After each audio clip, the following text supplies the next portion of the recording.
Book 1, The Moonhaven Saga, Chapter 1. Laughter under pale firelight. Before the fire, there was laughter. Before the war, there was a village at the edge of the Witchlands, where the river ran silver at night, and people believed the moon could hear their prayers.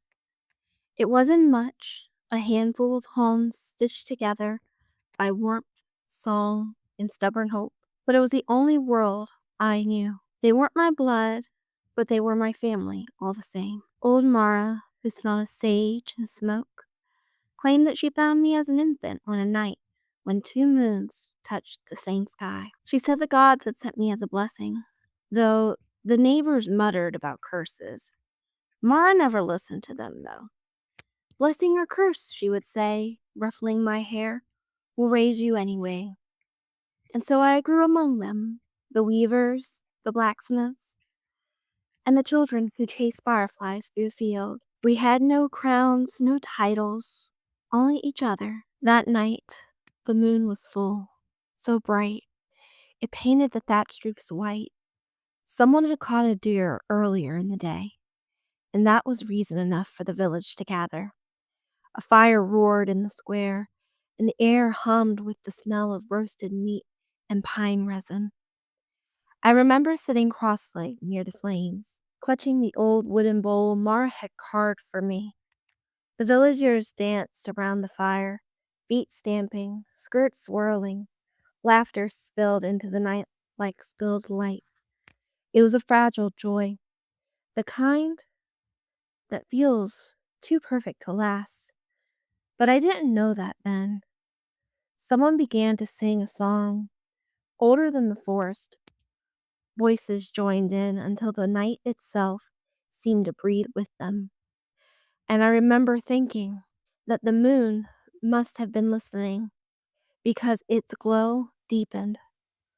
Soft, silver, and alive. Mara sat beside me, her wrinkled hands working a strip of leather. When she finished, she held it out, a small necklace, its cord dark and simple, its pendant smooth stone, the color of frozen moonlight. I gasped. It's beautiful. Moonstone, she said. Old magic. Found it by the river this morning. Or maybe it found me. Her eyes crinkled with amusement. Either way, it should have a home. She slipped it around my neck. The stone was cool at first, then warm, pulsing faintly against my skin, like a second heartbeat. Does it have a spell? I whispered. Only the one you give it, she replied. Remember this sound, Luna. What sound? The laughter under pale firelight, she said softly. That's what home sounds like. If you ever lose your way, listen for it, and you'll find your heart again.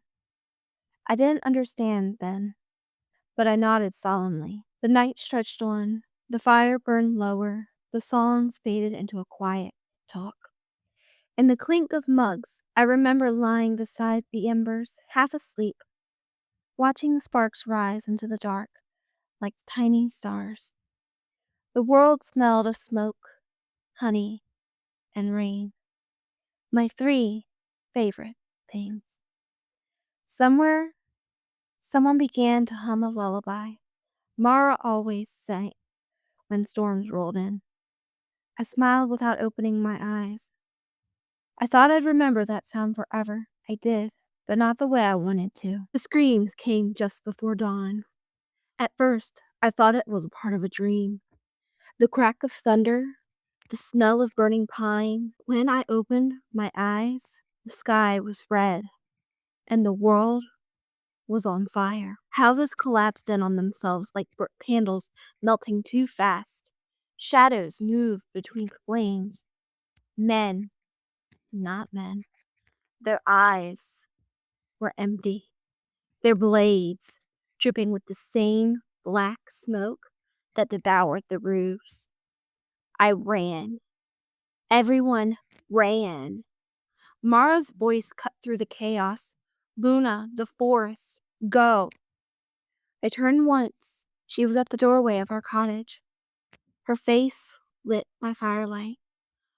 For a heartbeat, I thought she was smiling, not in fear, but in farewell. Then the roof caved in, and she was gone. The sound that filled the air wasn't laughter anymore. It was something broken, wearing the same shape. But the moonstone burned hot against my throat, dragging me forward. I ran until my lungs tore, until the world was nothing but ash and light. When I finally fell, the sky had turned white with smoke, and the only sound left was the crackle of what used to be home. I never saw the village again. Only the necklace remained, and the memory of Mara's voice, soft as the wind. Remember the laughter under pale firelight? I do. Every time I close my eyes, I still hear it, and it hurts. Because laughter should never echo in the flames.